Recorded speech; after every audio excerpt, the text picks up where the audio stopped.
Throughout human history, one question has echoed through caves, temples, books, and laboratories. What is a god? Is it an all-powerful creator who forged the universe from nothingness and watches over every atom in existence? Or is the idea of a god something far broader, something rooted not just in the heavens, but within our own imagination? As we push the boundaries of science and technology, creating life through cloning, teaching machines to think, and perhaps even reaching for immortality, we must ask, are we merely imitating the gods? Or are we becoming them? Welcome to Lazy Animal. Sit back and relax, and I will tell you a story. Let us dive right into today's video.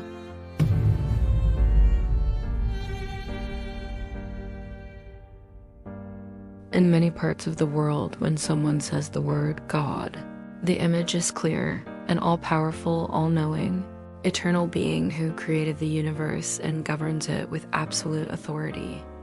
This is the God of monotheistic religions, like Christianity, Islam, and Judaism. A being without beginning or end, existing outside of time and space. For billions, this God is not just a concept, but a presence, invisible yet all-seeing. This version of God is often seen as perfect and just and loving, but also capable of judgment and punishment. This God creates life with a word, divides oceans with a gesture, and watches over entire galaxies. But this is only one interpretation, and not all gods wear the crown of the Creator.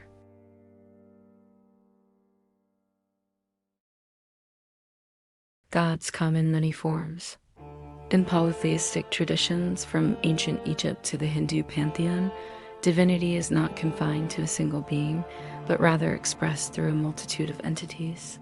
There are gods of war and gods of peace, gods of love, harvest, thunder, and the underworld. Some are kind, others vengeful.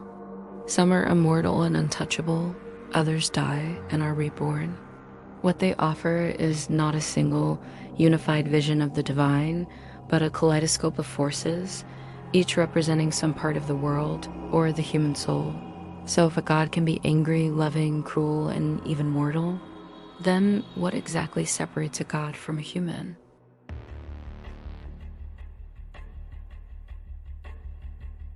For thousands of years, the ability to create life was reserved for the gods, at least in myth. Humans were made from clay and ribs, shaped by divine hands. But now, in laboratories around the world, scientists are doing something that would once be considered sacrilegious: creating life, editing genes, and bringing species back from extinction. Cloning animals, growing human organs in labs, and building synthetic life are no longer the stuff of science fiction. And soon, machines capable of consciousness, true artificial intelligence, may walk among us.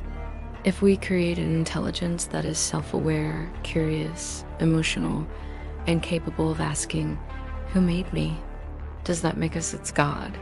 And if we one day simulate an entire universe with billions of conscious digital minds, unaware of our existence, have we not become creators on a cosmic scale?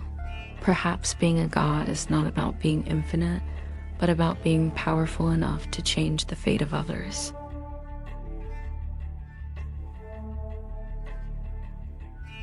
Not all religions need a creator.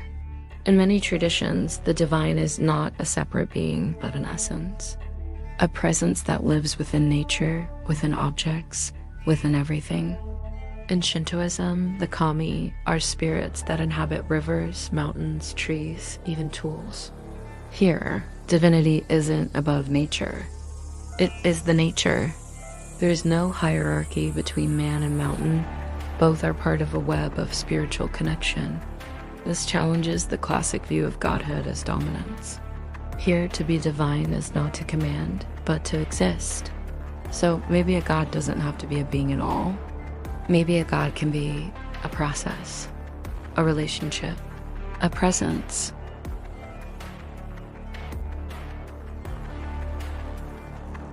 Many ancient cultures tell stories of beings who descend from the heavens, bringing knowledge, power, and sometimes destruction. They descend in chariots of fire and performing what to humans seem like miracles. In the modern world, these accounts have sparked a controversial question. What if some of these gods were not gods at all, but extraterrestrial visitors? The Book of Ezekiel describes a flying wheel surrounded by fire. The ancient Sumerians wrote of the Anunnaki, divine beings from the sky who shaped humanity. The Dogon people in Mali had knowledge of distant star systems long before modern astronomy.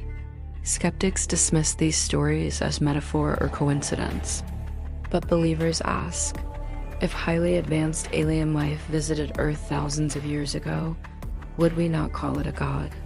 Would we not fall to our knees and then consider this? If humans ever land on a distant planet filled with intelligent but primitive life, and we arrive with our technology, our language, our medicine, would we not be seen as gods? And even if we wouldn't necessarily feel like gods to them, it wouldn't matter, because sometimes the appearance of godhood is all it takes.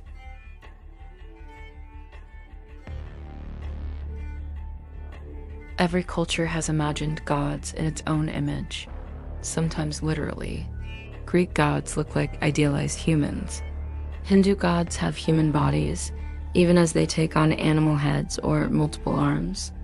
Christian art often portrays God as an elderly man, bearded and wise, sitting among the clouds. As humanity becomes more powerful, the line between man and God becomes blurrier. We cure diseases. We manipulate DNA.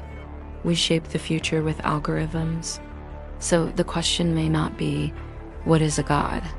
But rather, what kind of gods are we becoming?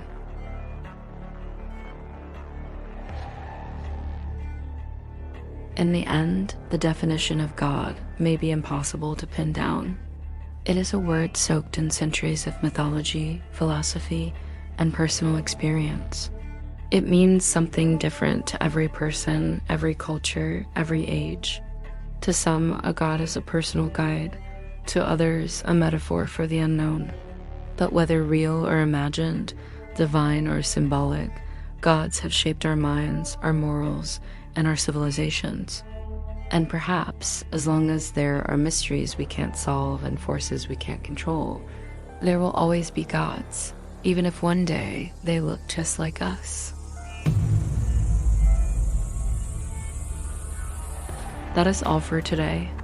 Please like and subscribe, and I will see you in the next video.